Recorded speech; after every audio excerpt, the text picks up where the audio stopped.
할렐루야. 내 얼굴들이 칙칙해. 할렐루야. 얘기 들어보니까 우리 어린이들이 아프리카 탄자니아에 선교를 갔는데 너무너무 잘한대. 너무너무 아이들이. 그리고 새로운 세계를 보고 어렸을 때 아프리카에 있는 선교사들의 얘기가 최연소팀이 이제까지 왔대요. 우리 교회에서. 그런데 아이들이 생각외로 너무 잘한다고 아주 감동도를 받고 있더라고. 그러니까 우리 갔다 오면 아이들이 꿈이 세계적인 꿈을 갖지 않겠나 이런 생각을 하게 됩니다. 여러분들이 지난 시간에 선교 헌금 해주시고 해서 선교부에서 가는데 이번에 300만 원 지원해 줬고 제가 개인적으로 100만 원 했고 그래서 400을 좀 부토렸는데 사실은 담당 3명이 인솔하고 가는 인솔자들의 비행기 값도 못 줬어요. 그래도 가서 사역을 참 잘하고 있어서 고마웠고 특별히 오늘 청년들 귀한 특성 고마워요. 이게 오늘 보니까 청년들이 특성한다 하니까 반주가 달라지는구만. 소리 자체가 달라요. 우리는 처량한 달밤인데 저기는 햇볕은 쨍쨍이에요. 그래서 이게 시대의 노래의 흐름도 많이 다르다 하지만 그러나 세상은 바뀌어도 예수 그리스도는 어제나 오늘이나 영원토록 동일하신 분이라고 오늘 히브리서 13장 8절에 우리에게 말씀해 주고 있는 말씀입니다. 같이 한번 읽어볼까요? 시작. 예수 그리스도는 어제나 오늘이나 영원토록 동일하신 분이다. 이게 얼마나 소중한 말씀이냐면요. 사람의 시간은 지난 주일날 한 것처럼 크로노스라고 그랬고 하나님의 시간은 카이로스라고 했습니다. 그런데 크로노스라고 하는 것은 세상 속에 흘러가는 수평적 시간입니다. 그래서 이 크로노스는 과거, 현재, 미래가 분명히 있어요. 그러나 하나님의 시간인 카이로스는요, 수직적인 시간이에요. 그래서 하나님의 역사했던 시간은 과거나 현재나 미래가 아니라 현재, 오늘, 지금과 같은 거예요. 그러니까 예수 그리스도는 십자가 위에 죽은 사건이 과거의 사건이 아니고 오늘 이 시간에도 허물과 죄로 죽은 인생들을 위해서 십자가 위에 죽으시는 예수 그리스도는 오늘도 유효한 거예요, 내게. 그래서 예수 그리스도의 십자가의 죽음이 곧 지금의 나의 죄 때문에 죽으시는 예수 그리스도의 죽음이시고요. 예수 그리스도의 그 십자가의 죽음의 핏값이 결국에 우리의 죄를 다 사해 줬잖아요. 그 사해 준 그 사건이 과거의 사건이 아니고 오늘 이 시간에 주님 앞에 나와서 내 죄를 자백하고 고백하면 십자가의 보혈의 피가 오늘 이 시간 여러분들의 모든 죄를 다 사해 주는 거죠. 그러니까 여러분 예수 그리스도 안에는 모든 응답이 다 있는데 오늘 제가 7대, 7대 이 하나님이 주신 절기가 있는데 이 절기는 한마디로 얘기하면 예수 그리스도의 모든 것이 초점이 맞춰져 있는 거예요. 그래서 예수 그리스도의 모든 절기이기 때문에 이것은 그 성경의 전체를 축약해 놓은 거다. 요약해 놓은 거다. 이렇게 보면 돼요. 7대 명절을 알면 여러분들이 올바른 신앙을 가질 수가 있는 것입니다. 자, 그래서 지난 시간에 제가 7대 절기에 대한 얘기를 하다가 말았는데 이거는 계속 반복을 해야 여러분들이 이해를 할 수 있어요. 이게 지금 내가 오늘 원고를 아직 다 정리 안 했는데 몇 페이지 갖고 올라오냐면 48페이지 갖고 올라왔어요.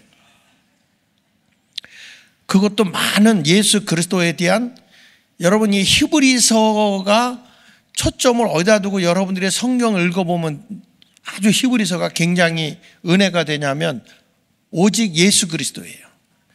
예수 그리스도에 대해서 기록하고 있는 내용이 히브리서입니다.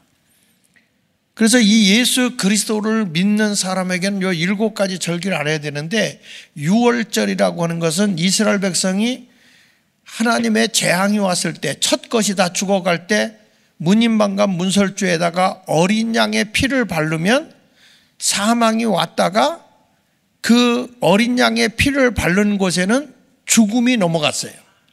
그래서 청년들 잘 들으세요. 이게 넘어갔다는 말이 유월했다 그래요. 유월. 넘어갔다, 유월했다. 그래서 사망이 넘어간 날이 유월절이죠. 예수 그리스도는 여러분 우리가 믿으면 죄의 삭은 뭐라고 그랬죠? 사망이에요. 그런데 예수 그리스도를 믿는 자에게는 영생이 주어진다고 그랬어요.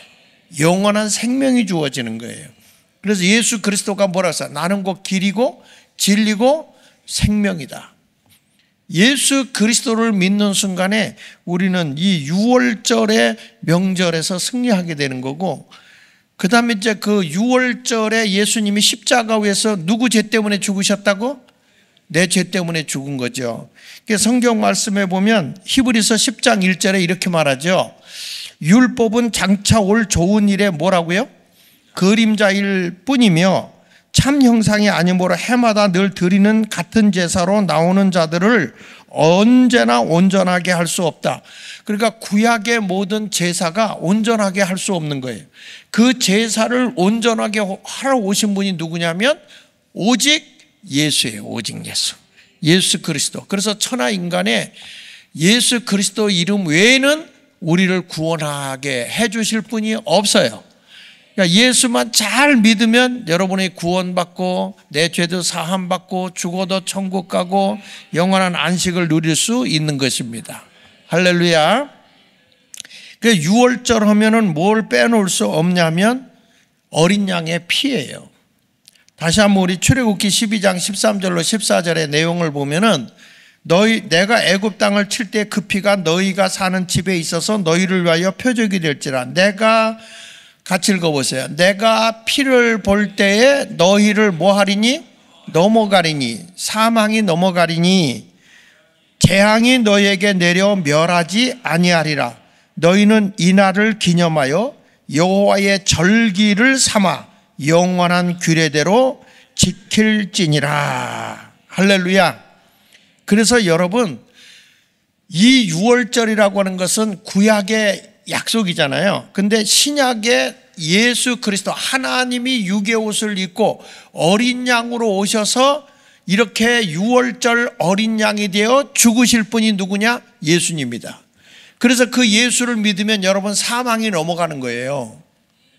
할렐루야. 그 예수를 믿는 순간에 죄의 삭은 사망인데 그 죄가 사함을 받으니까 사탄이가 와서 여러분들의 영혼의 사망을 가지고 지옥으로 끌려가려고 할 때, 이게 둘째 사망이거든요. 지옥이 둘째 사망이거든. 그 사망이 넘어가고 여러분들이 영원히 살 수 있는 영생의 길로 나를 인도한다는 거죠. 그래서 요한복음 1장 29절에 요한이 고백하잖아요. 예수께서 자기에게 나오심을 보고 뭐라고 얘기했어요? 보라, 세상 죄를 죽어가는 하나님의 어린 양이라고 얘기했어요. 근데 고린도서 5장 7절에 바울이 얘기하잖아요. 그 끝부분에 가서 보면 유월절 양 곧 뭐라고 그랬어요? 그리스도께서 희생되셨느니라. 그러니까 여러분 보세요. 유월절의 어린 양으로 오신 분이 누구라는 거예요? 오직 예수, 오직 예수. 예수밖에는 없는 거예요. 그래서 여러분들이 하나님의 심판에서 자유함을 얻고 영원한 천국의 안식을 누리려면 유월절 어린 양 대신 예수님의 보혈의 피가 내 생각도 젖어야 되고 내 마음에도 젖어야 되고 내 행동에도 젖어야만 우리의 모든 영혼 육이 정결케 되는 거예요. 그래서 천하 인간의 구원 얻을 만한 이름은 오직 예수 그리스도 외에는 없다. 믿습니까? 그러니까 여러분들도 예수님이 우리를 위해서 십자가에 못 박혀 죽었다고 한다면 인류를 구원하기 위해서 이 땅에 오신 분이 예수님이잖아요. 그렇죠? 그렇다면 우리도 이제 영혼을 구원하기 위해서 여러분이 뭐가 돼? 작은 예수가 되어져서 그 영혼을 구원하기 위해서는 내가 희생과 헌신의 그 피를 흘리지 않으면 영혼을 구원하기가 어려워요. 왜 대한민국에 이 고생하고 어렵고 가난하게 살 때에 선교사들이 한국에 그 미국의 좋은 좋은 문화 문명을 누리지 아니하고 왜 이렇게 한국에 와서 복음을 전하다 순교하고 죽고 배고프고 풍토병에 걸리고 이런 일을 했냐면, 예수의 보혈의 피로 영원한 생명을 얻은 사람은 나도 주님을 따라서 십자가의 그 길을 걸어가야 되는 거예요. 예수님이 뭐라고 했어요? 나를 따라오려거든 자기를 부인하고 뭐라고 그랬죠? 뭐라고 그랬어요? 십자가를 지고 나를 따르라 그랬잖아요. 십자가를 지고 나를 따르라. 그러니까 진짜 내가 예수를 믿는다면 여러분, 십자가를 지지 않으면 절대 주님을 따를 수가 없어요. 그래서 유월절 어린 양을 모르면 여러분들의 무교절이 없는 거야. 유월절의 십자가의 구속의 은혜를 처절하게 알아야 무교절을 경험하는 거야. 여기 보십시오. 누가복음 9장 23절 24절에 보니까 또 무리에게 이르시되 아무든지 나를 따라오려거든 자기를 부인하고 그래. 자기를 부인하고 너가 없는 거다. 뭐 얘기할 때 뭐 주를 위해서 하라, 나는 바빠요, 뭐가 어때, 전부 다 네 생각이 나야. 나 예수가 아니라 나의 어떤 일 때문에 뭐 내가 기분이 나빠서 내 일이 바빠서. 여러분, 주님이 부르실 때는요 내가 없는 거예요. 유월절 어린 양 되신 예수님이 내 뜻대로 하지 마시고 아버지 뜻대로 되기를 원하잖아요. 우리가 이 세상에 주님을 따라간다면 내 뜻을 가지고 살아가는 게 아니라고. 찬송은 늘 부르대요. 나와 세상은 간 곳 없고 구속한 주만 보이도다. 이것이 나의 간증이요, 이것이 나의 찬송일세 하니까 천사가 거짓말이야 한단 말이야. 나와 세상이 없어야 돼요.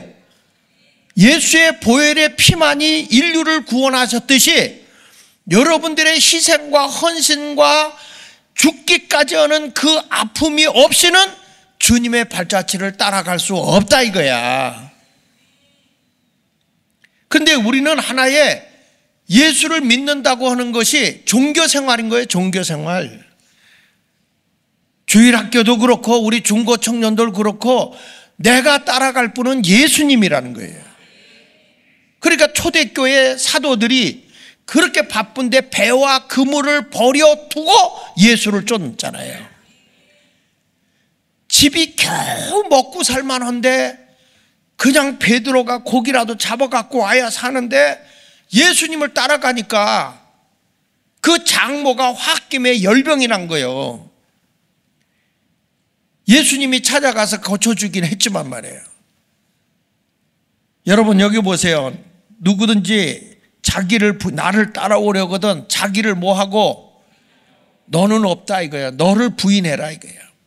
날마다 나를 죽이고 나에게 주어진 십자가를 지고 나를 따를 것이니라. 24절 다 같이 시작. 누구든지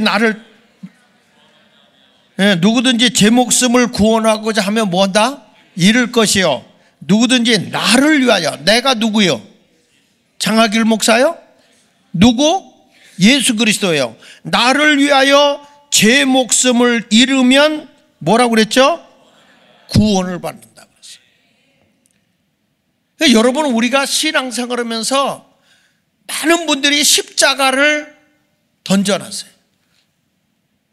전에 제가 책을 하나 딱 우리 교육자들에게 던졌는데 혹시 우리 박태모 목사님이 그걸 받았는지 모르겠어요. 부러진 십자가. 그렇죠? 내가 부러진 십자가라는 책을 보고 너무 충격을 받은 거예요. 그래서 내가 밑에서 교육받고 있는 사람들에게 그때 이 책을 다 나눠줬어요. 부러진 십자가. 십자가가 다 꺾여버린 거예요 지금.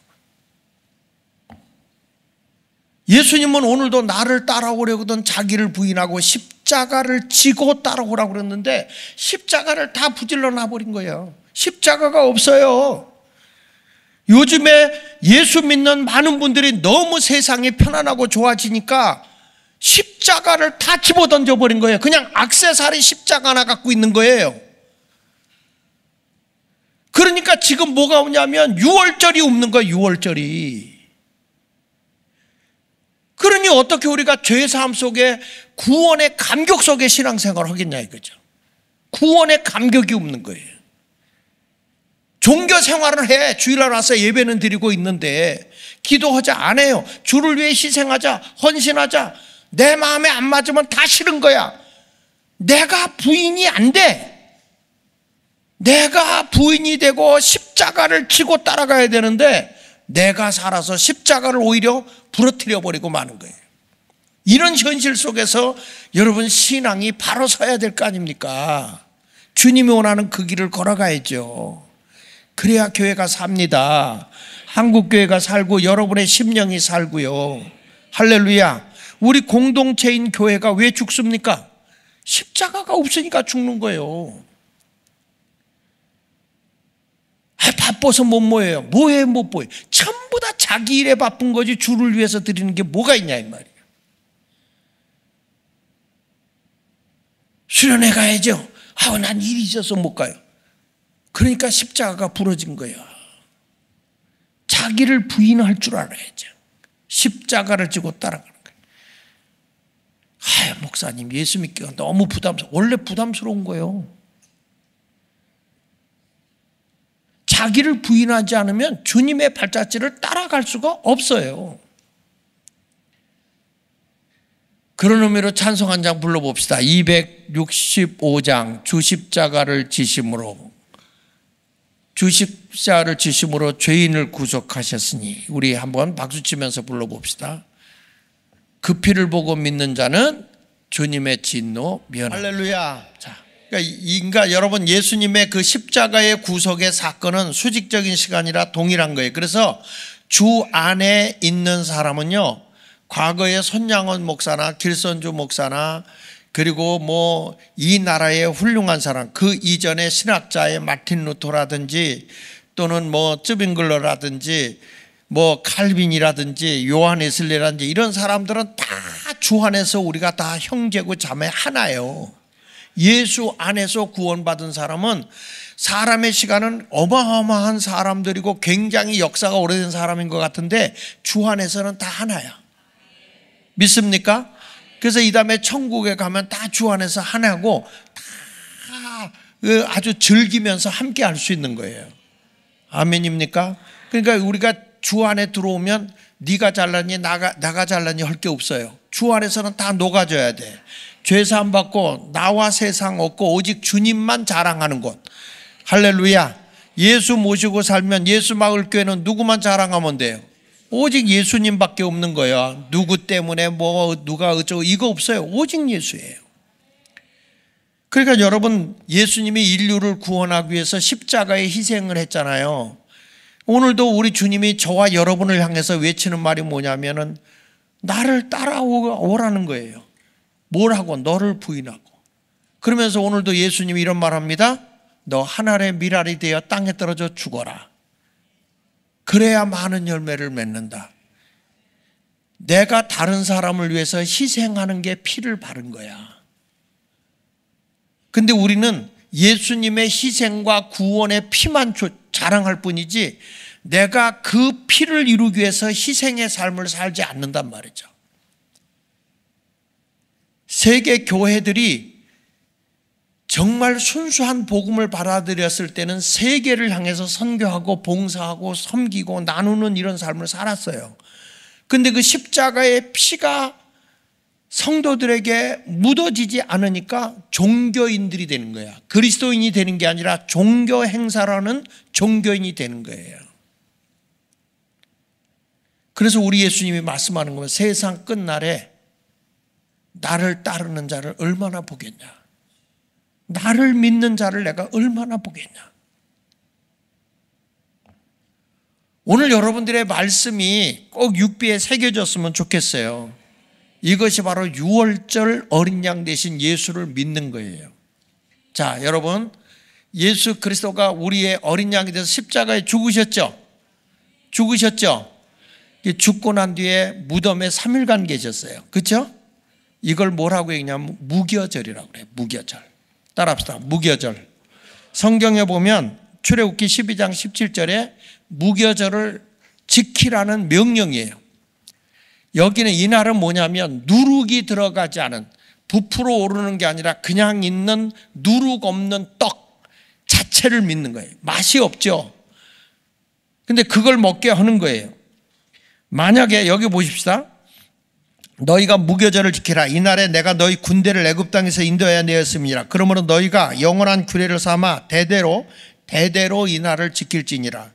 첫째 달 그 달 열나흘날 저녁부터 21일 저녁까지 너희는 뭘 먹는다고 그랬어요? 무교병이라는 것은 이게 떡병자니까 누룩이 들어가지 아니한 그냥 밀가루로만 만든 떡이요. 근데 전에 제가 우리 교회에서 이 떡을 한번 만들고 성찬을 해보자 그러고 교회에서 만들어 봤더니 이게요, 마르니까 엄청 딱딱해. 진짜 맛이 없고요, 엄청 맛이 없고요, 상당히 맛이 없어요. 딱딱해가지고 이건 이제 성찬을 하려고 무교병이라는 게. 근데 이스라엘 백성들에게 이걸 먹으라는 거예요. 여러분, 주님을 위해서 살아간다는 건 아무것도 대가가 없어요. 죽은 거예요. 여러분, 사람이 죽는데 뭐가 필요합니까? 다 내려놓는 거예요. 아무것도 없어요. 죽음 앞에서는. 이래 동안은 누룩이 너희 집에 발견되지 아니하도록 하라. 무릇 유교물을 먹는 자는 타국인이든지 본국에서 난 자든지를 막론하고 이스라엘 회중에서 끊어지리니 너희는 아무 유교물이든지 먹지 말고 다 같이 너희 모든 유하는 곳에서 뭐만 먹으라고 그랬어요? 예, 무교병을 먹을지니라. 그러니까 예수님이 우리를 위해서 죽었으니까 너도 아무 생각하지 말고 죽어라. 그래서 지난번에 얘기했잖아요. 하나님은요, 사람의 지정의가 죽어야 된다는 거예요. 나라는 지식, 내가 알고 있는 지식, 나의 경험, 내가 배운 것, 알고 있는 것, 그거 다 예수 안에다 내려놓으라 이거야. 내가 이래봐도 학벌이 박사인데, 박사? 밖에 나가 죽어야 박사예요. 석사? 돌 맞아 죽어야 석사고. 근데 우리는 세상적인 지식이 살아서 막 거드는 거야. 교회 안에 와서 보면 공부 많이 했다는 사람이 어린아이 같은 심정으로 진리를 못 받아들여요. 자꾸 이성으로 판단하려고 그러죠. 그 왜 그러냐? 무교병을 안 먹어서 그래요. 무교절을 지켜서 나는 죽어져야, 내 지정의는 십자가 밑에 죽여야 돼요. 그리고 뭐가 살아야 되느냐? 하나님의 지정의가 살아야 돼요. 저는 이렇게 한번 쉽게 얘기했어요. 한번 성경 여러분들에게 말씀할 때 하나님의 지식, 하나님을 안다는 게 뭐냐? 우리는 자연을 보면서도 늘 하나님을 생각할 수 있는 게 하나님의 지식이에요. 다윗이 그랬거든. 예를 들면 들판에 풀이 있어요. 거기에 가서 양들이 풀을 뜯어요. 그러면 내가 아는 지식이 뭐죠? 양들이 젖을 내기 위해서, 살기 위해서 풀을 먹네. 들판에서 양이 풀을 뜯고 있네. 이건 내가 알고 있는, 내가 경험 알고 있는 내 지식이에요. 그런데 하나님의 지식이 오니까 다윗은 그걸 보고 이렇게 고백을 해요. 여호와는 나의 목자시니 내게 부족함이 없다. 그가 나를 푸른 초장으로 인도하시며 쉴 만한 물가로 인도한다. 여기서 뭘 보고 있냐면 저 목자가 양을 풀밭으로 인도하고 물가로 인도하는 모습을 보면서 하나님이 나를 푸른 초장으로 쉴 만한 물가로 인도하시네. 세상에 알고 있는 지식을 얘기하는 게 아니고 하나님을 바라보는 지식, 하나님을 알고 나가는 지식, 이것을 우리가 가져야 된다는 거예요. 할렐루야. 여러분, 예를 들어서 높은 돌로 된 산을 발견해서 돌산을 봤어요. 그러면 이렇게 말할 거예요. 아유, 그 산은 돌이 산더미 같이 큰 돌산이야.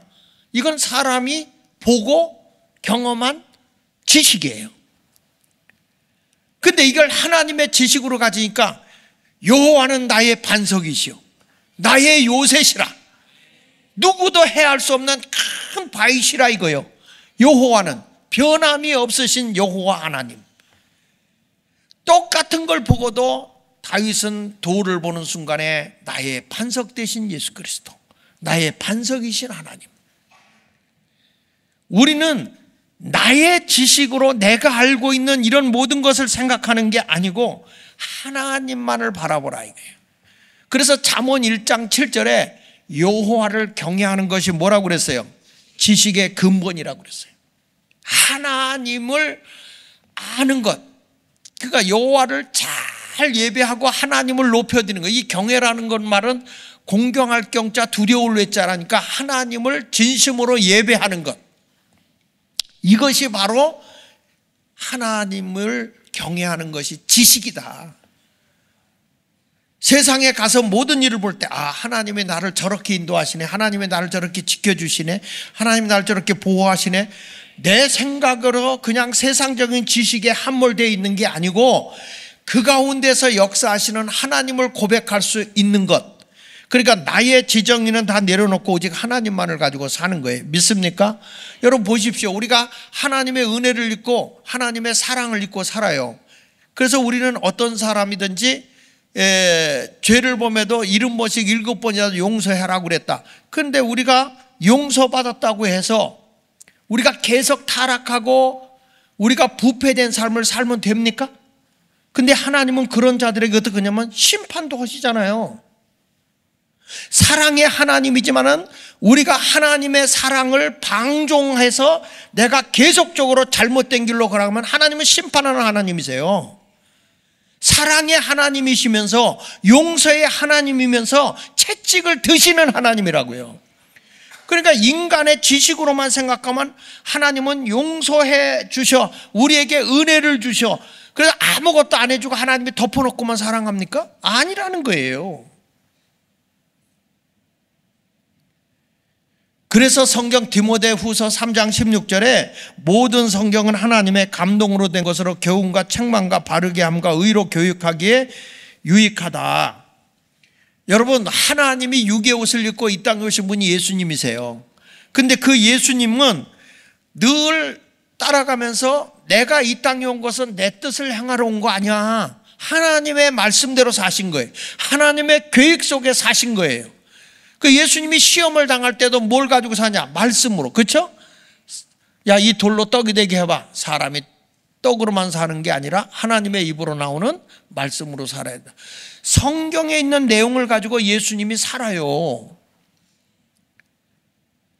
여러분, 신앙생활하면서 다시 말씀합니다마는 내 의지, 내 감정, 내 마음이잖아.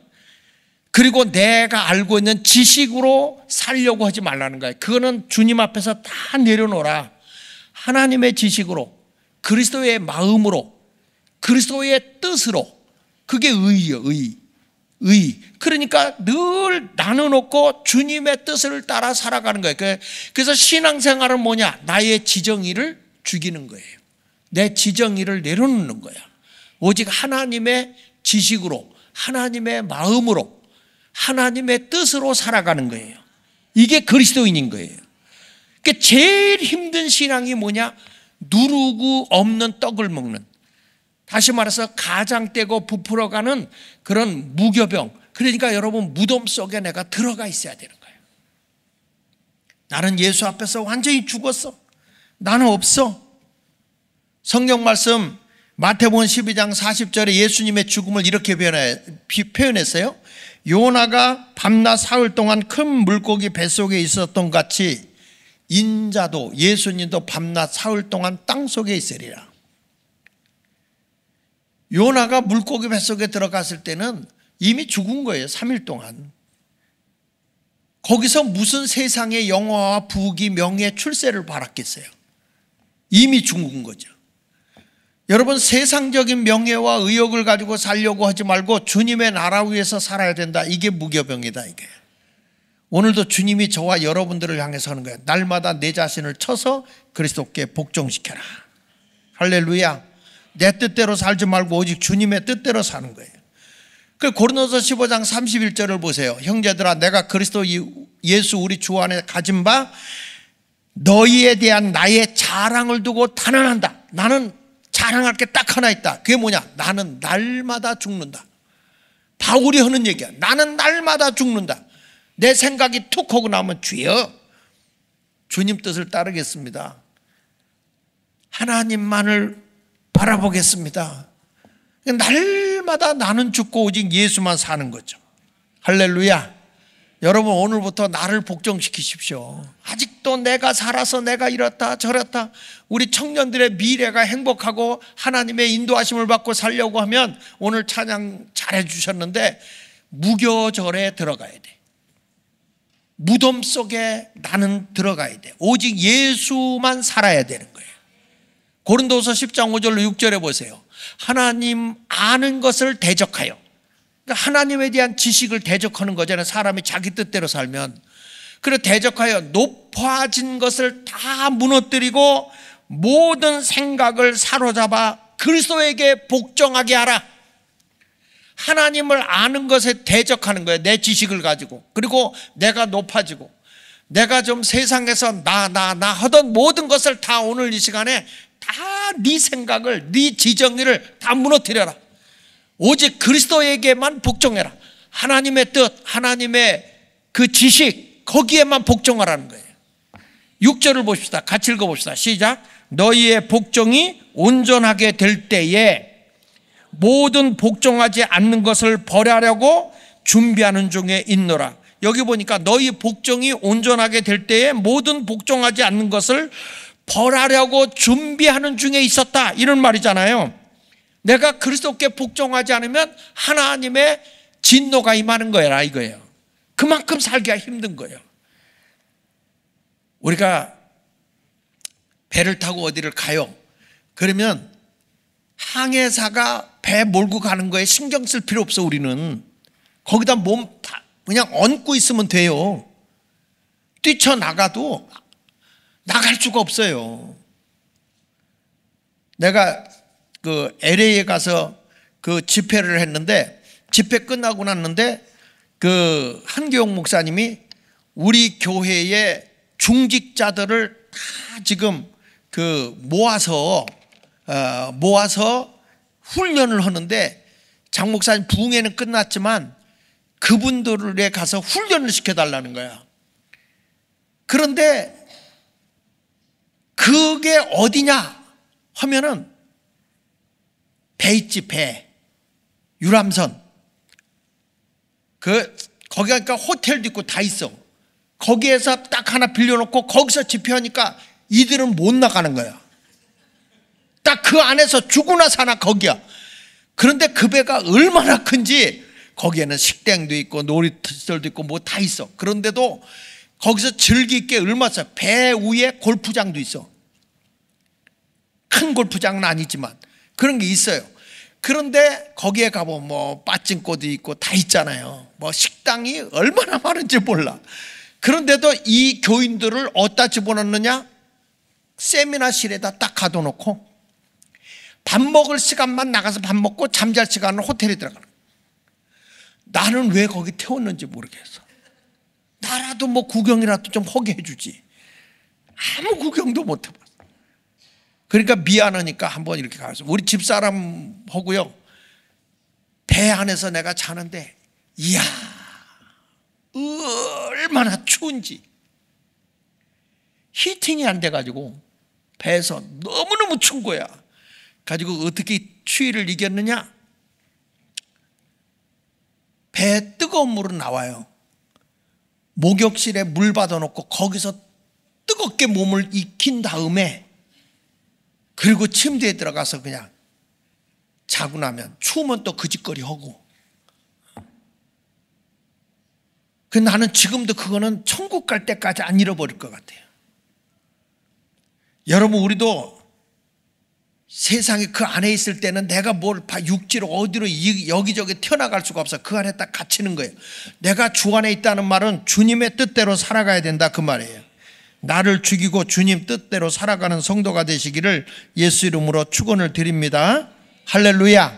그래서 이 무덤 안에 있고 나야 여러분들이 이제는 다 거기서 새로운 생명으로 거듭나게 될 줄로 믿습니다.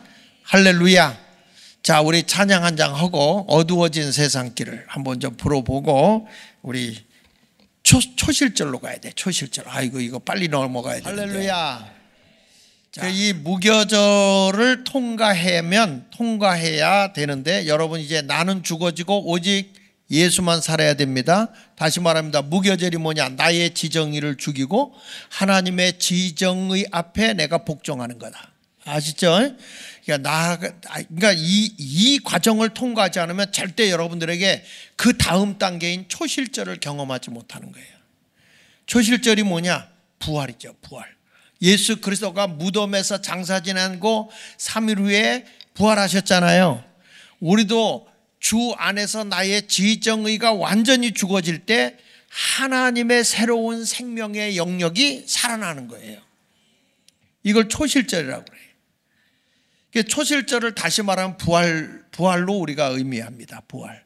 이스라엘 백성이 애굽에서 나와서 첫 번째로 저들이 양식이 없을 때 하나님이 첫 번째 것을 거두게 한, 양식을 거두게 한 절기를 지키는 게 초실절이거든요.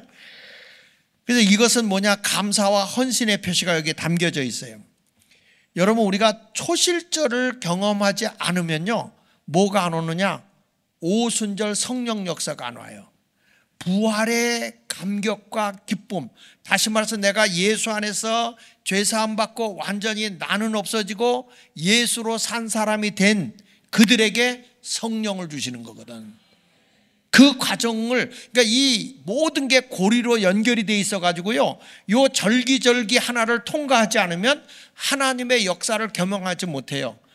내가 여러분 6월절에 어린 양의 피로써 죄사함 받은 증거가 없는데 내가 어떻게 죽냐고. 내가 무교절을 어떻게 지키냐고요. 예수 안에 들어가야 내가 죽어지지. 거기서 죽어야 또 부활을 경험하잖아요. 그렇잖아요? 초실절을 경험하게 되는 겁니다. 그래서 성경 말씀 고린도서 15장 50절에 보면은, 그러나 이제 그리스도께서 죽은 자 가운데서 다시 살아나사 잠자는 자들의 첫 열매가 되셨다. 이게 초실절이다 이 말이야. 부활하셨다 이 말이에요. 사망이 한 사람으로 말미암았으니 죽은 자의 부활도 한 사람으로 말미암는가. 아담으로 인해서 우리가 죄로 말미암아 죽었지만 마지막 아담이신 예수 그리스도가 인류를 대표로 해서 십자가에 죽으심으로써 우리가 죄의 사람이 죽은 거고, 그리고 예수 그리스도가 무덤에 있다가 다시 부활하는 순간에 나도 죄에서 사함받은 의의 사람으로 다시 산 거다 그 말이에요. 그러니까 죽은 자의 부활도 누구로 말미암아? 예수, 첫 열매 되신, 부활의 첫 열매가 되신 예수 그리스도로 말미암아 우리가 산 거다. 그래서 아담 안에서 모든 사람이 죽은 것 같이 다 같이 그리스도 안에서 모든 사람이 삶을 얻으리라. 할렐루야. 그러니까 여러분, 아담 안에서 죽었다면 예수 안에서 우리는 산 자야. 할렐루야. 선악과를 따먹을 때 죄로 인해서 우리가 죽었잖아요. 아담, 첫째 아담은. 근데 예수님은 마지막 아담이에요. 그분이 우리를 위해서 6월절 어린 양이 되어서 죄를 다 씻어주시고, 그리고 우리가 죽어야 할 그 죽음을 대신해서 죽고, 예수가 부활할 때 우리도 옛사람은 죽어지고 예수가 부활하는 초실절 때 나도 예수로 말미암아 산 자가 된 거예요. 그래서 에베소 2장 1절에 보니까 따라합시다. 허물과 죄로 죽었던 너희를 살리셨도다. 다시, 허물과 죄로 죽었던 누구를, 나를 누가 살리셨어요? 예수 그리스도가 살린 거예요. 그러니까 예수 안에 들어가서 철저하게 6월절 어린 양의 피를 의지했을 뿐만 아니라 그 피로 내가 죽어져서 무덤 속에 들어가는 무교절을 지키고, 그리고 무교절에서 그 예수로 말미암아 내가 부활할 때 살아날 때 나도 산 거다. 그래서 우리는 뭐냐? 거듭난 자다. 영생을 얻은 자다. 믿으십니까? 그 예수 믿는 사람은 누구냐? 영생을 얻은 자, 생명을 얻은 자. 그리고 우리는 죽어도 산다. 할렐루야. 이걸 잊지 않길 바랍니다. 보십시오. 죽은 자의 부활도 그와 같으니, 고린도서 15장 42절에 썩을 것으로 심고 썩지 아니할 것으로 다시 살아나며 복된 것으로 심고 영광스러운 것으로 다시 살아나며 약한 것으로 심고 강한 것으로 다시 살아나며 육의 몸으로 심고 신령한 몸으로 다시 살아나니 다 같이 육의 몸이 있은즉 또 영의 몸도 있느니라. 그래서 여러분이 다시 살아나서 내가 주를 위해 헌신하고 찬양하고 시간 드리고 하는 모든 것들은 다 뭐냐? 영광스러운 거예요. 썩지 아니할 거예요. 이미 나는 썩어질 것에서 부활했단 말이에요. 다시 살아났단 말이에요. 이런 새 생명을 얻은 삶을 가지고 이제부터 여러분들이 봉사하고 헌신하는 건 하늘의 상급으로 다 쌓이는 거예요. 다시 한번 읽어볼게요. 죽은 자의 부활도 그와 같다. 썩을 것으로 심었지만 내가 거둘 때는 썩지 아니할 것으로 다시 산다.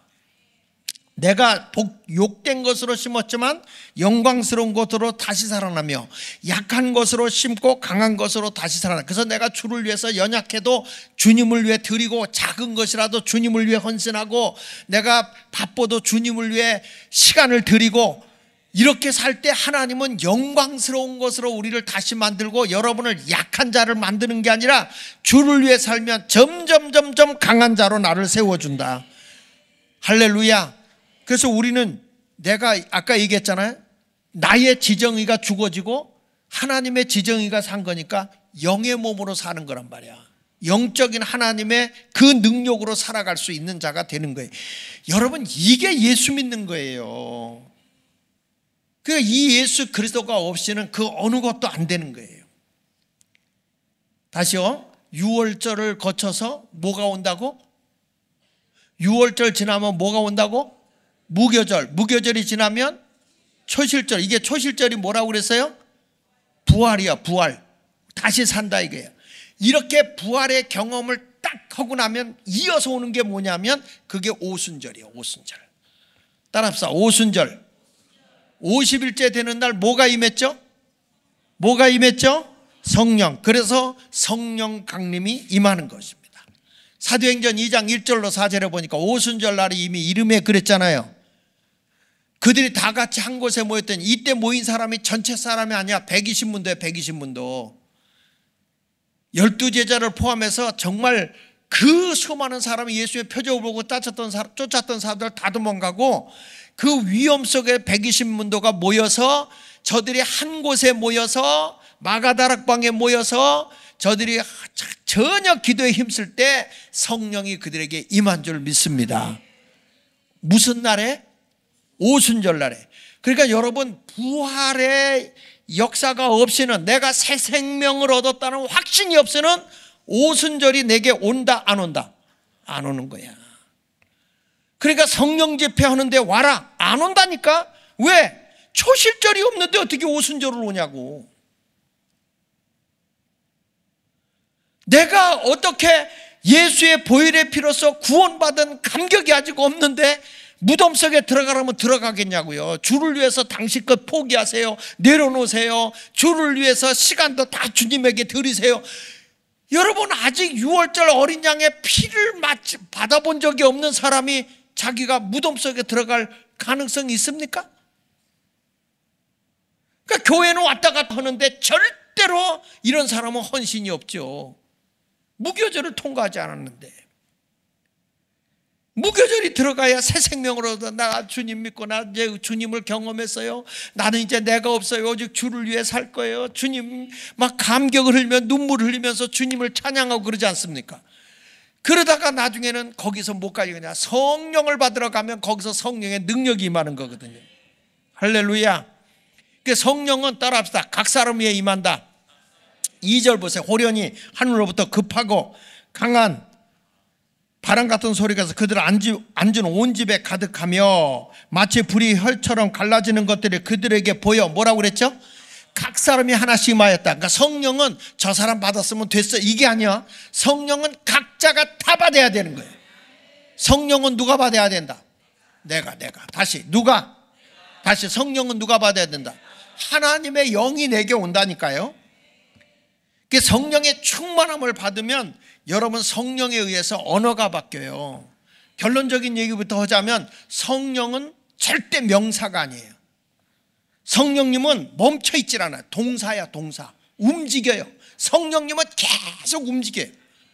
지난주에도 했잖아요. 그래서 성령 임하면 전도도 나가고 선교도 하고 되고 봉사도 하게 되고 가만히 못 있는 거예요. 여러분, 아기가 태어나서 생명 있는 애가 가만히 있는 거 봤어? 이 멀쩡하게 아무것도 안 하고 엄마 품에 이렇게 가만히 있는 애들 있죠? 병난 거예요. 건강한 애들은 가만히 못 있어요. 성령이 내게 사로잡히면, 영에 사로잡힌 사람은 가만히 못 있다는 거예요. 그래서 선교의 영이기도 하는 거예요. 성령이 오니까 마가다락방에서 사마리아로 거쳐서 고넬료 가정을 거쳐서 에베소로 거쳐서 소아시아, 로마, 유럽, 영국, 그리고 미국, 한국까지 오는 거 아닙니까? 한국에서 지금 선교로 아프리카 가고 막 하잖아요. 어마어마한 일도 일어나지 않습니까? 그러니까 성령은 꼭 받아야 돼. 따라서 오순절의 사건과 능력을 힘입자. 그러니까 여러분, 그냥 핍박을 당하고 죽어도 말이야, 성령이 임하니까 오히려 그냥 카타콤 같은 땅 속에 숨어 들어가서라도 예수를 믿는 거예요. 그냥. 성령이 오면요, 그 성령은 계속 우리를 움직이니까 능력이 있거든. 그러니까 귀신도 쫓아내고 병든 자도 낫게 하고 하나님 나라도 전하고, 성령이 역사하면 이런 놀라운 일이 일어나는 거예요. 그런데 지금 한국교회가 성령의 역사, 오순절이 없어지는 것 같아요. 성령 운동을 하면요, 전부 다 뭐라 하는지 아세요? 그 교회는 좀 별나?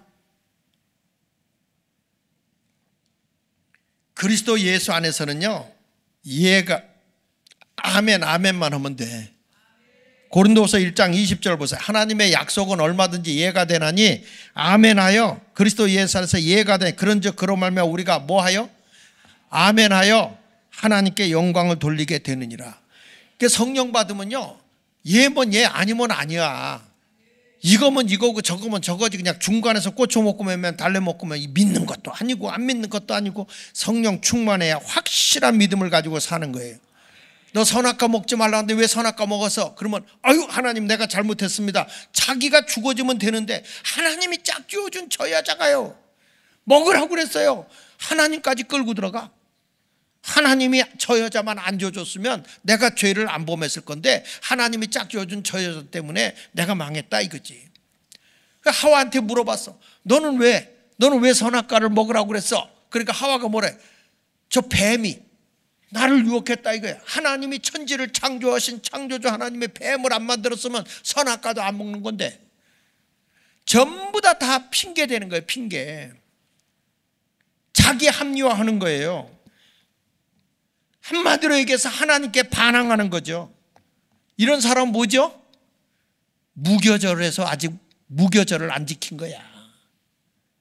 너 왜 이랬어요? 아유, 내가 못했습니다. 잘못해서. 이래야 되는데 자꾸 누구 때문에 못해. 내가 살아 움직이는 거예요. 내가. 완전히 여러분 무교절까지 들어가서 내 지정의가 죽어지고 하나님의 뜻만 살아나야 되는 거예요. 아, 집사님 왜 이번에 이렇게 예배 생활도 못하십니까? 그러면은 아이고, 집에 일이 있어서 바빠가지고 내가 시골 좀 갔다 오내라고. 다 무교절이 없어. 이 날은 내 날이 아니야. 주님의 날이지. 왜 다른 날은 안 가고 꼭 주님의 날만 가로차냐? 사기꾼들아. 그래서 이걸 뭐라고 하냐면 옛날부터 야, 이 날강도 같은 놈아 하는 얘기인 거예요. 날강도가 뭐예요? 주님의 날을 도둑질해 간다 이게.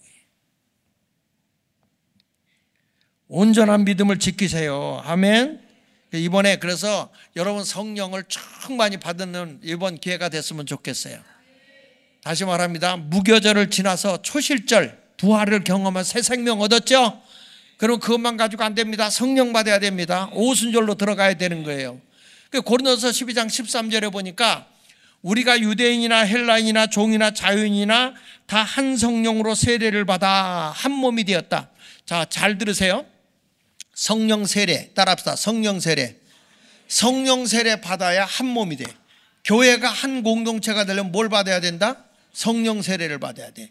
그러니까 성령 세례는 몇 번 받는다? 한 번 받는 거예요. 성령 세례는 뭐와 같은 거냐면, 정상적인 가정이 부부가 결혼식을 했어. 결혼식을 딱 하면 정상적인 부부가 결혼식을 몇 번 합니까? 10번 한다고? 몇 번? 한 번. 그러니까 성령 세례가 뭐냐 그러면 우리 하나님의 영을 받는 아주 이 영적으로 말하면 우리 주님과 영으로 결혼하는 거예요. 결혼. 우리 주님과 하나가 되는 거예요. 그러니까 각 사람에게 성령이 임한다고 그랬잖아요. 그러면 이 성령이 임하면 한 몸이 돼야 돼. 교회는. 믿으시면 아멘. 어떤 분 이런 사람이 있어요. 목사님 어디 가는 거 싫어하니까 쉬 해요. 쉬 하면서 어디가 용한 데가 있다고. 거기 가자. 용한 데 가지 마. 용이 막이요. 여러분 성경에 보세요. 오순절날 각 사람의 성령이 임하는 걸 봤다 그랬어? 못 봤다 그랬어요? 성령의 역사는 공개적이지虚가 아니야. 정상적인 성령의 역사인데 어떻게 성령 역사를 비공식적으로 합니까? 모든 사람 120문도가 성령이 임하는 걸 알았어 몰랐어요? 알았다니까. 근데 목사님 이거 싫어하니까 이런 그 머리를 다 뜯어놔야 돼요. 이게 영을 병들게 하는 거예요. 그래서 이제 우리 주님이 성령이 오면 한 몸이 돼요. 하나가 돼요. 교회가 성령으로 충만해질 때 우리 공동체가 하나가 되는 거예요. 다툼이 없는 거예요. 성령으로 하나 되는 거예요. 하나님의 영의 지배를 받으니까. 그리고 나서 뭐라고 하냐면 또 따라합시다. 또 다 한 성령을 마시게 하셨느니라. 따라합시다. 마셨다. 이게 뭐냐면 성령 충만이야. 성령 충만. 그러니까 성령 세례는 한 번 받는 거예요. 여러분들도 그날이 있거든. 그날 성령 받는 그 영적 경험 있는 그날이 있어요. 여러분 생년월일 있지? 없어? 있지요. 근데 그 여러분들도 그 영적 경험을 한 그날이 몇 월 며칠인지는 모르는 분도 있어. 왜냐하면 나도 생일을 잘 몰라. 근데 아버지가 호적에다 기록해놔서 안 건데 7년 뒤에 기록을 해놔서 호적이 틀려. 그래도 우리 아버지가 1년 줄여줘서 내가 1년 더 했어. 우리 집사람은 늘렸어. 집안 식구들이 그냥 막 뒤죽박 이북에서 내려가지고 뒤죽박 쪽에 된 걸 다시 정리했다고 하더라고. 근데 여하튼 여러분 영적 성령을 받은 내가 언제 은혜 받았다는 건 기억해요. 성령 세례를 되게 받은 사람은 날짜는 기억 못해도 경험은 내가 어느 목사 때 어디 기도원에 가서 언제쯤에 내가 은혜를 받았다. 이거 기억해요 못해요? 하지.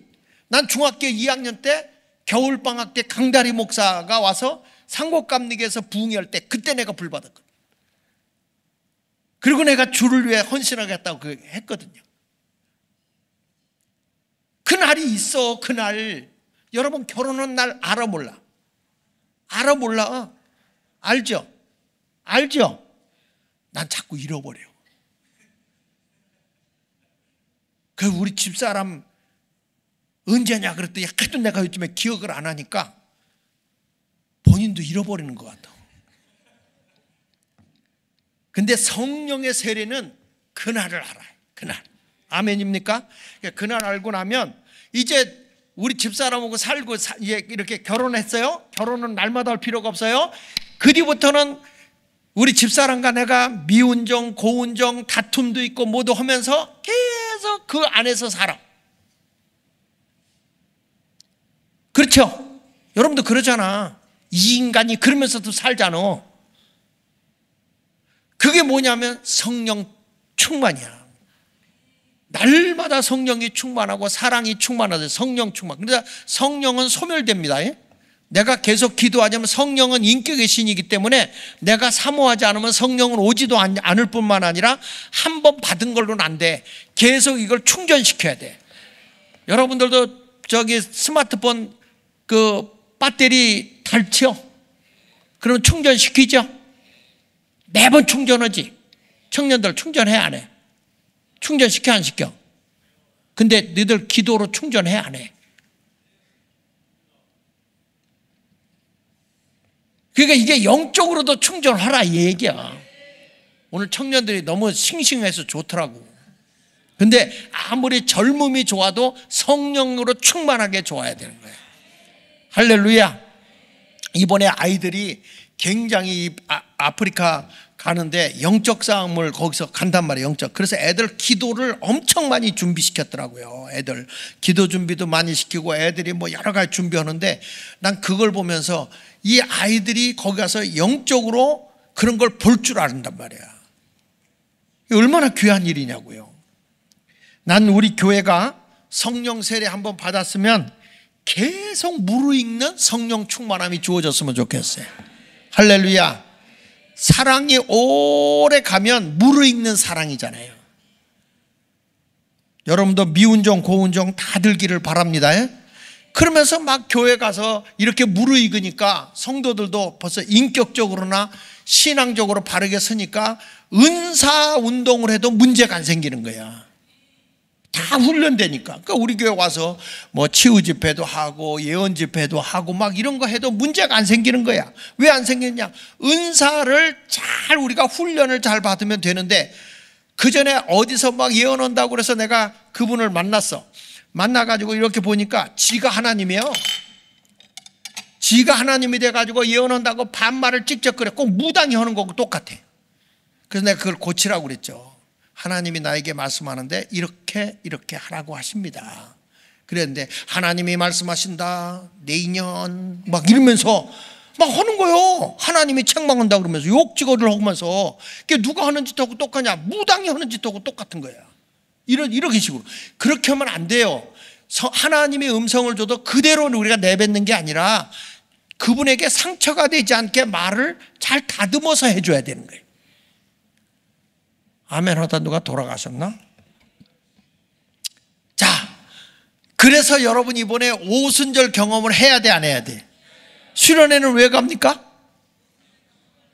오순절에 성령 세례를 받은 사람도 성령 충만함을 위해서 가야 되는 거고, 집회를 하면서 어느 순간에 여러분 유월절을 경험하게 되고 무교절을 경험하게 되고 초실절을 경험하는 순간에 성령이 바로 임할 수가 있기 때문에 난 아직 무교절 안 갔어, 난 아직 초실절 못 왔어, 그래서 수련회 안 가려고 하지 말고, 그건 동시적으로 일어날 수 있는 일이니까 수련회 다 가서 이번에 하여튼 주님을 만나고 성령의 능력을 힘입으시기를 바랍니다. 그렇게 되면 하나님의 역사가 나. 여기 보세요. 사도행전 2장 거기 4절에 보니까 그들이 다 성령의 충만함을 받고 성령의 말하게 하심을 따라. 뭐가 말했다고요?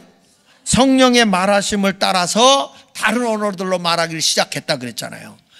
여러분 바벨탑을 쌓을 때 사람의 언어가 하나가 돼버리니까 파벌이 돼. 그래서 하나님을 대적하더라고. 그 바벨론이 멸망하는 거잖아요. 바벨탑이 그래서 무너지잖아요. 난 여러분에게 말합니다. 이번에 성령 받아서 하나님의 영의 언어를 쓰다 이거예요. 하나님의 영의 언어를 쓰잖아요. 귀신이 쫓겨나, 안진뱅이가 일어나, 죽은 자가 살아나. 하나님의 영의 언어는 능력이고 생명이고 기적을 이루게 될 줄로 믿습니다. 그래서 여러분들이 막 하다 보면 우리 주님과 영적 교통하는 언어가 뭐냐면 방언이야. 방언. 이 방언은 영과 영끼리 교통하는 언어야. 따라합시다. 영과 영끼리 교통하는 언어, 그게 방언이야. 물론 방언은 대신방언이 있고 대인방언이 있고 대물방언이 있어요. 대신방언이라는 것은 나의 언어와 하나님과 영으로 교통하는 거고, 대인방언이라는 것은 영으로 사람과 교통하는 말을 하는 거예요. 영으로. 그래서 어느 때 방언을 서로 주고받고 합니다. 방언을 사람끼리 서로 해석도 합니다. 방언하는 거 해석도 하고. 이게 대인방언이야. 대물방언은 누가 했냐면 어거스틴 같은 분이 했는데, 대물방언이라는 거는 짐승하고도 대화하고 자연하고도 대화를 해요. 이게 대물방언이야. 그런데 여러분들이 이번에 성령을 충만하게 받는데 내가 영으로 하나님과 교제하는 대신방언을 하게 되면, 이거는 성경이 이렇게 말해. 인격이 내가 들어가는 게 아니기 때문에, 영으로 교통하기 때문에 내 인격이 변하지는 않아요. 근데 영으로 깊이 들어가다 보면 내가 하나님의 영적인 세계를 내가 경험하게 되는 거야. 그래서 하나님이 방언을 줄 때는 해야 된다, 안 해야 된다? 해야 돼요. 어떤 사람은 의심을 해. 그래서 의심하지 말고, 뭐 어떤 사람은 방언하다 뭐 또 허기도 하고 날랄랄라 허기도 하고 찌찌찌찌 허기도 하고 그래. 다 달라. 근데 이런 방언이 있어. 딱 들을 때 굉장히 귀가 거슬리고 다른 사람에게 이렇게 안 좋은 방언들이 있어요. 이런 방언은 하나님 주는 방언이 아니라 사탄이도 방언 주거든요. 방언은 굉장히 사람의 마음을 포근하게 하고 따뜻하게 합니다. 에? 어떤 사람 방언이 이런 사람은 가서 귀퉁뱅이라는데 후려 갈겨야 돼. 방언은 차분하게 주님과 영적 교제가 이루어지는데 이런 역사도 있다는 걸 여러분이 아시고요. 할렐루야. 발람 선지자가 나귀하고 말했죠. 나귀가 사람 말 했어, 안 했어요? 그러니까 나귀하고 발람하고 대화한 게 이게 대물 방언이야.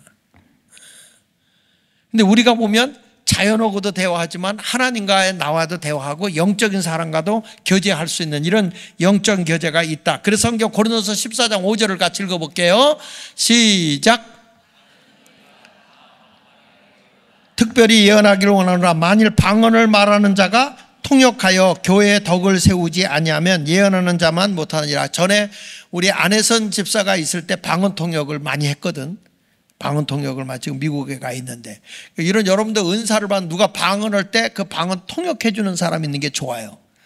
그 다음에 고린도서 14장 39절에 보면 그런즉 내 형제들아 예언하기를 사모하며 다 같이 방언 말하기를 금하지 말라. 그러니까 방언도 영으로 교통하는 거니까 주면 계속 하세요.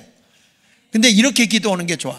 내가 구할 수 있는 거, 내가 아는 기도 있죠? 그건 그냥 기도하세요. 내가 구할 수 있는 건 다 구하고 나서 내가 영으로 깊이 들어가야 되겠다 하면 그때부터 방언은, 그러니까 방언은 개인에게 유익을 주는 거예요. 다른 사람에게 유익을 주는 게 아니고 나 개인에게 유익을 주는 거예요. 아셨죠? 대표 기도를 하면서 방언하면 돼, 안 돼? 나 그런 사람 봤어. 미친놈 다 봤어요. 대표 기도하러 올라가서 올레코왈레레 사스파닌글레 켈레레스 스파닌 니꺼 내꺼 내꺼 니꺼 그러면서, 방언은 나 개인을 위해서 하는 거지 대표 기도는 그렇게 하는 게 아니에요. 그래서 오늘도 여러분, 내가 오늘 나팔절까지 가야 되는데 못 갑니다. 다음 주에 나팔절 하겠습니다. 나팔절은 뭐냐면 따라합시다. 예수는 다시 오신다. 그러니까 재림한다. 이게 재림한다. 그래가지고 이게 5번째 나팔절, 아휴 엄청 준비해놨는데, 나팔절은 다음 주에 시간 되면 하겠습니다. 자, 여러분 오늘 오순절까지만 하겠습니다. 성령은 받을 거예요, 안 받을 거예요? 이번에 수련회 갈 거예요, 안 갈 거예요? 네, 그래서 성령을 충만하게 받으면 영적으로 하나님과 계속 소통을 할 수 있어요. 그리고 영적인 사람과 소통도 돼요. 그래서 이번에 다 따라합시다. 6월절, 그러니까 예수의 보혈의 피로서 여러분 죄사함 받아야 됩니다. 그게 있어야 사망이 물러가는 겁니다. 예수의 어린 양의 피가 아니면 새 생명을 얻은 자가 아니에요. 그래서 이 예수의 보혈의 피로 구원의 감격이 있어야 돼. 생명을 얻은 자. 두 번째는 뭐라고 그랬어요? 무교절. 내가 죽어야 돼. 나는 없어지고 그리스도께 복종하고 살아야 돼. 아셨죠? 하나님의 지정으로 살아가시길 축원합니다. 할렐루야. 하여튼 교회에서 제일 힘든 게 뭐냐면 자기를 죽이는 것. 무교절을 지키는 게 제일 어려워요. 그런데 그걸 죽여서 하나님의 지정의로 소유해야 된다. 세 번째는 뭐죠? 초실절, 부활의 감격이 있어야 된다. 그래서 여러분들도 나는 예수 믿고 새 생명을 얻어서 난 새 사람 됐어. 옛사람은 지나가고 보라 난 새 것이 되었다. 이렇게 외칠 수 있는, 새 사람이라고 외칠 수 있는 그 부활의 사람이 되길 바랍니다. 영적 부활의 사람. 아셨죠? 그게 뭐라고? 초실절. 초실절을 딱 통과하고 나면 나오는 게 뭐라고 그랬어요? 오순절. 성령 충만함을 받고 나야 그 다음부터 오는 게 나팔절 재림 오는 거예요. 그래서 성경에 뭐라고 그래요? 등과 기름을 준비한 슬기로운 5 처녀가 주님을 맞이할 수 있잖아요. 그러니까 여기서 보면 등은 말씀이고 기름은 성령이라고. 그러니까 나팔절을 경험하려고 하면 성령의 충만한 오순절이 있어야 나팔절을 경험하는 거야. 나팔절. 그러니까 다음 주에는 오늘 성령 충만히 받고 다음 주로 나팔절 가겠습니다. 여러분 이렇게 하시고 오늘 말씀을 꼭 기억하십시오. 이거 여러분 이것만 잘 기억하면요, 이것만 이어가면 성경을 다 꿰는 거예요. 구약부터 신약까지의 2줄기예요. 2줄기. 이걸 다 지켜서 여러분 모두가 성경을 딱 쥐고 흔들림 없는 신앙생활을 해나가는 성도가 되시기를 예수 이름으로 축원합니다. 그렇게 살기 원하면 아멘. 할렐루야. 자, 우리 방황하는 나에게 찬송 부르면서 준비하시는 금 하나님께 드리겠습니다. 방황하는 나에게.